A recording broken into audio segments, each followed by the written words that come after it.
hell with base. Pull up! Pull up!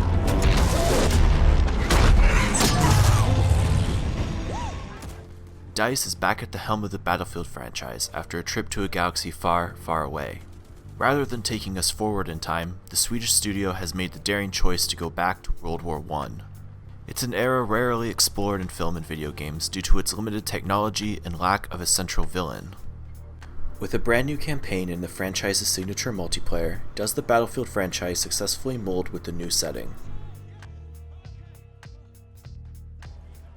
Battlefield 1's campaign isn't paced like a traditional campaign.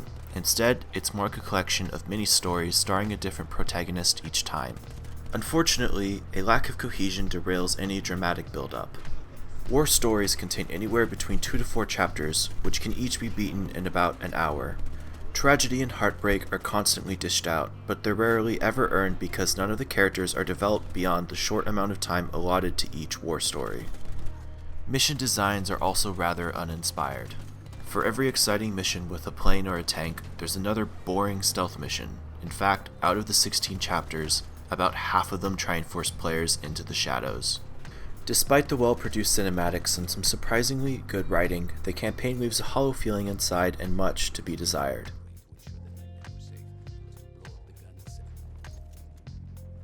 Now, let's be honest, no one buys these games solely for the single player. They buy it for the multiplayer, and Battlefield 1 certainly delivers. Despite the jump back in time, this feels just like a Battlefield game.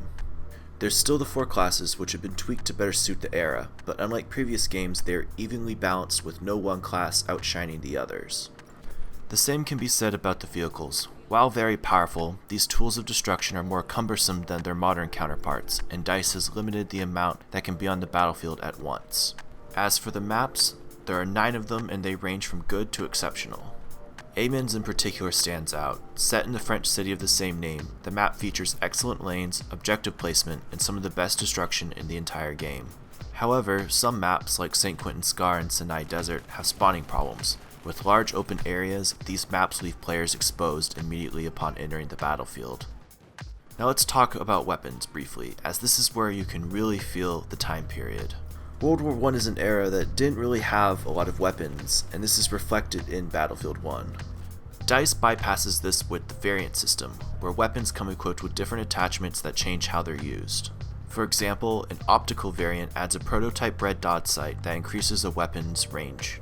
It's a fascinating idea that does add some variety to combat, though can never replace the feeling of trying out a brand new weapon. Regarding game modes, we have the traditional Conquest, Team Deathmatch, Domination, and Rush.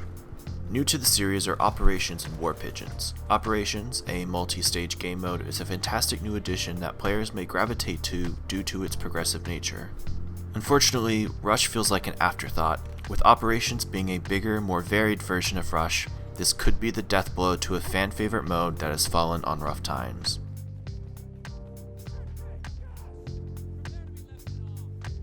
DICE continues to one-up itself in graphical fidelity as Battlefield 1 is an amazing looking game.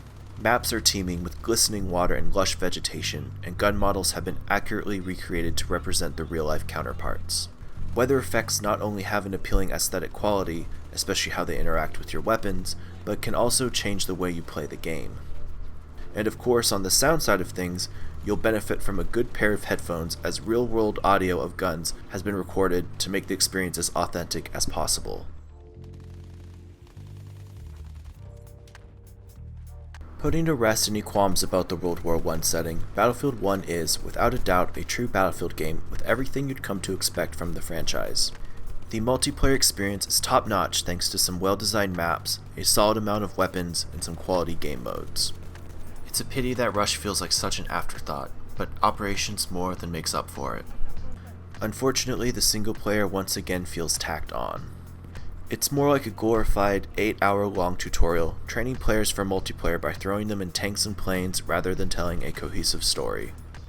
In the end, it's the multiplayer that matters most, and Battlefield 1 excels at giving players the Battlefield experience they love in an era they probably won't be all that familiar with.